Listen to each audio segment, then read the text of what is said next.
Aditya L1 launched, ISRO ने रचा नया इतिहास। अब सूर्य की ओर आदित्य की 125 दिन की यात्रा शुरू।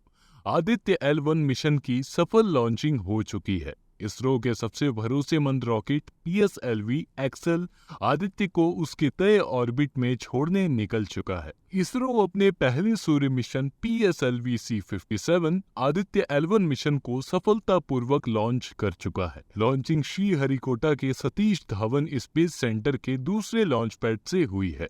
क्या है आदित्य L1? आसान भाषा में समझते हैं। आदित्य का मतलब है हमारा सूरज, लेकिन ये L1 क्या है? L1 का मतलब है लैग्रेंज पॉइंट। स्कूल की साइंस में न्यूटन की ग्रेविटी ने सबको सताया होगा। बाकी कुछ याद हो या ना हो, न्यूटन का थर्ड लॉ सबको याद होगा।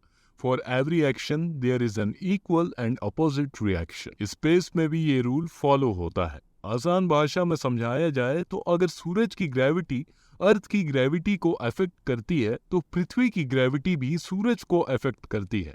पृथ्वी और सूरज की ग्रेविटेशनल फोर्स एक दूसरे से लड़ाई का खेल खेलते रहते हैं, और एक पॉइंट जहां दोनों की ग्रेविटेशनल फोर्स एक दूसरे को कैंसल आउट कर देते हैं, ऐसे 5 पॉइंट एग्जिस्ट करते हैं, जिन्हें L1, L2, L3, L4 and L5 के नाम से जाना जाता है। L2 पॉइंट पर नासा का सबसे powerful telescope James Webb telescope है, जो हमारी यूनिवर्स की ऐसी तस्वीरें लेता है। ये L पॉइंट्स स्पेशल होते हैं और इसीलिए इन्हें स्पेस मिशन के लिए चुना जाता है। होगा ये कि L1 पॉइंट पर होने वाला पृथ्वी का ग्रेविटेशनल फोर्स और सूरज का ग्रेविटेशनल फोर्स एक दूसरे को कैंसल आउट कर देगा, जिससे आदित्य L1 को ऑर्बिट में रहने में आसानी होगी।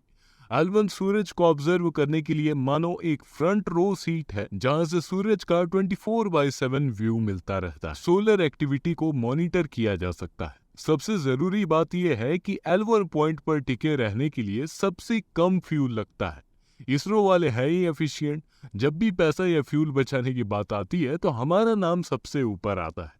इस मिशन की वजह से हमें सूरज और L1 पॉइंट दोनों के बारे में इंफॉर्मेशन मिलने वाली है। चांद पर लैंड करना तो एक बात है, लेकिन सूरज पर लैंड तो नहीं कर सकते ना। सूरज के सरफेस का तापमान 5600 डिग्री सेल्सियस होता है। चांद हमसे कुछ 3,80,000 किलोमीटर दूर है, जबकि सूरज हमसे 150 मिलियन किलोमीटर दूर है। लेकिन आदित्य L1 को इतना दूर जाने की जरूरत नहीं है। हम L1 पॉइंट तक ही जाएंगे, जो 1.5 मिलियन किलोमीटर दूर है, यानी चांद से 4 गुना ज्यादा डिस्टेंस हम कवर करेंगे।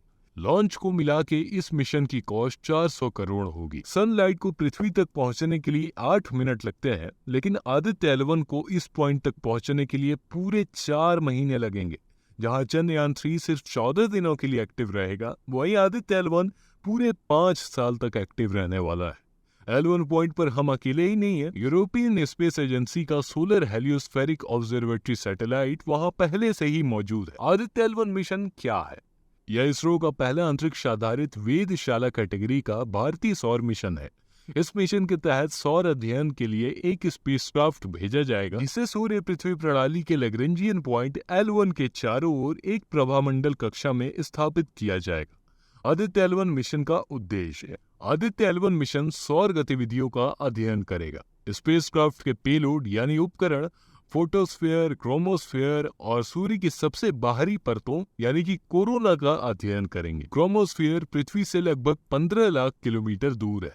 लैग्रेंजियन पॉइंट वह पॉइंट है जहां दो ऑब्जेक्ट के बीच कार्य करने वाले सभी गुरुत्वाकर्षण बल एक दूसरे को निष्प्रभाव कर देते हैं। ऐसे में L1 पॉइंट का उपयोग स्पेसक्राफ्ट के उड़ने के लिए किया जा सकता है। सौर मिशन आदित्य L1 सौर कोरोना यानी कि सौर के वायुमंडल का सबसे बाहरी भाग की बनावट, तापमान प्रक्रिया, सौर तूफान की उत्पत्ति, कोरोना और कोरोनल लूप प्लाज्मा की बनावट, कोरोनल मास इजेक्शन यानी कि सूर्य में होने वाली शक्तिशाली विस्फोट और अंतरिक्ष के मौसम को प्रभावित करने वाली कारकों आदि का अध्ययन करेगा।